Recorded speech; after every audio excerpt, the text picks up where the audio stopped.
So you just moved to Lee County, or you have a little one who's ready to start school for the first time. That's really exciting. So you live here, the closest school is here, and you find out that your kid is actually going to school way over there. How does that work? And why is it? Well, today we're going to talk about the Lee County School System's student open enrollment. How did we get to this point as a school district, and what does it mean for you and your child? So what is student open enrollment? I'm so glad you asked me that. Well, first let's go through a little bit of a history lesson to find out how we got to the point where we have an open enrollment period. Let's start back in 1954 with the Brown versus the Board of Education ruling, which outlawed segregation in public schools. Well, that's all great, except for the fact that Lee County did not abide by the ruling. So what happened is in 1964, a student named Rosalind Blalock went to apply to go to Fort Myers High School, which is in Fort Myers, and was not granted admission to the school because it was a white-only school. And this is 10 years after the court ruling of Brown versus the Board of Education. A lawsuit was filed on her behalf, and the court decided that that was indeed not acceptable behavior for a school district, and the federal government ended up stepping in, ensuring that the school district did what it needed to do in desegregating its schools. As a result of this ruling, there ended up being a redistribution of students that were currently in the schools. And now we have today, where we have a student open enrollment session, which is a period of time in the school year that starts in the winter and it ends in March, I believe. And what happens is every student is assigned a zone or zones where they can select the schools that they would like to attend in a ranking order. So what does this mean for students today? Well, depending on where you live in the district, you are assigned a zone. I live in Cape Coral, and actually everybody in Cape Coral is in the west zone of the school district. Each of the 3 zones in the school district are broken down into subzones. So depending on where you live in Cape Coral, you are in an additional subgroup. I live in West Cape Coral, so I'm in Subzone 3. So I'm in the West Zone and in Subzone 3 of the West Zone. So when my child goes to enroll in school for either kindergarten or 6th grade or 9th grade, we have to pick what school we would like to have my child attend. Now, there are a number of schools. So if they're entering into elementary school, there are probably about 10 or so schools to choose from.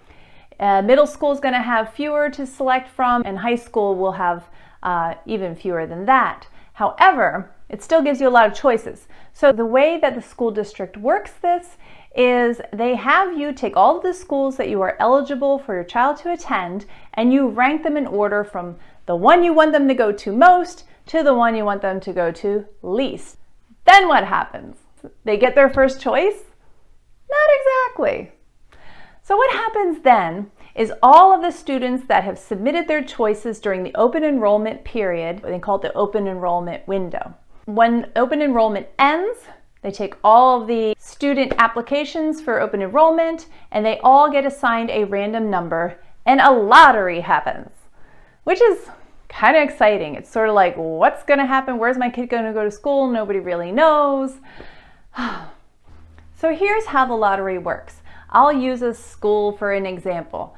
Let's take Trafalgar Middle School, which is where I used to work.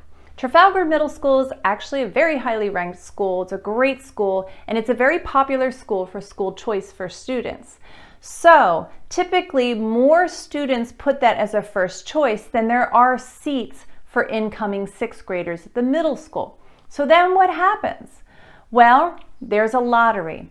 And how that works is there are certain factors taken into consideration before random numbers are drawn. But in the event that there are fewer seats than there are a number of applicants wanting to get into that school, then they have to kind of go through a selection period. There are a few exceptions to this. For instance, when I worked at Trafalgar Middle School, my son was allowed to go to that school automatically because I was a teacher there. If my other son was at the same age that he could attend the school at the same time as my oldest, then he would get sibling preference.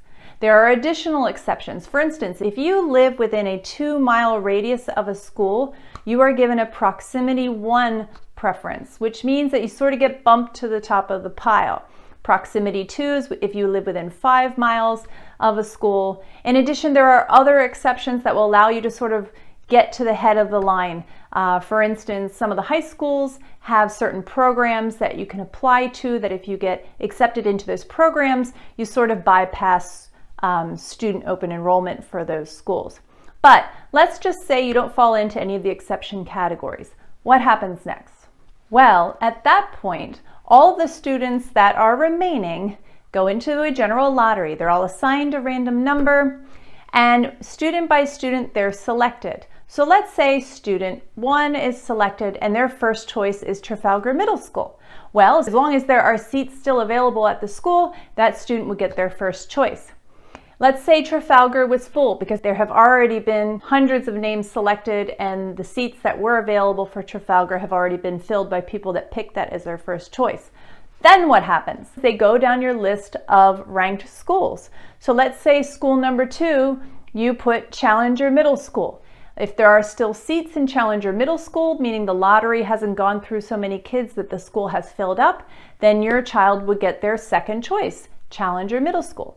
And if that school is already filled, let's say you're one of the last kids to get picked, then the next school on your list of school rankings would be your choice that's selected. I know what you're thinking. Great. My kid didn't get their top 3 choice for school. Now what do I do? Am I stuck? No. Good news is the school has actually a built-in waiting list for you. So if your child is going to middle school or high school and they didn't get their top choice, they automatically get put on a waiting list for the school that they did put for their top choice. So all you need to do is wait for a spot to open up. For elementary school, if they didn't get one of their top 3 choices, they get put on the waiting list. So there's still hope. All right, so that kind of covers incoming kindergartners. Hold on, my microphone. There we go. All right, so that kind of covers incoming kindergartners, 6th graders, and 9th graders.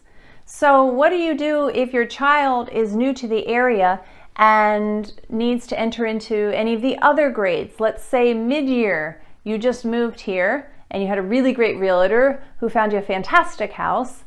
What do? Well, there's not an open enrollment period in that instance. So in that case, you pick the school that you would prefer to go to. Let's say you moved here in November and you have a little one going into 4th grade and you would really like them to go to Gulf Elementary School, which is in Cape Coral.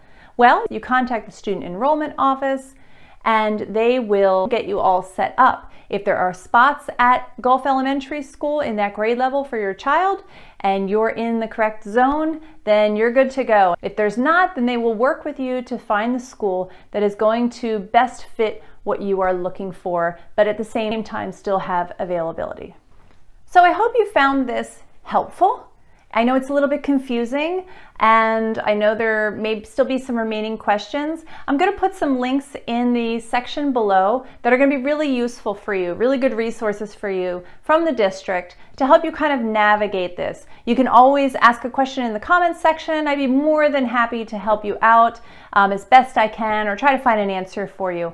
I know it's different from a lot of the areas in the country that have neighborhood schools, and this can be a little bit of a daunting thing, but the school district is here to work with you and help you out, as am I. So I hope you stay tuned for the next episode and you found this helpful. If you did, like, subscribe, give me a holler. I hope to see you for the next one.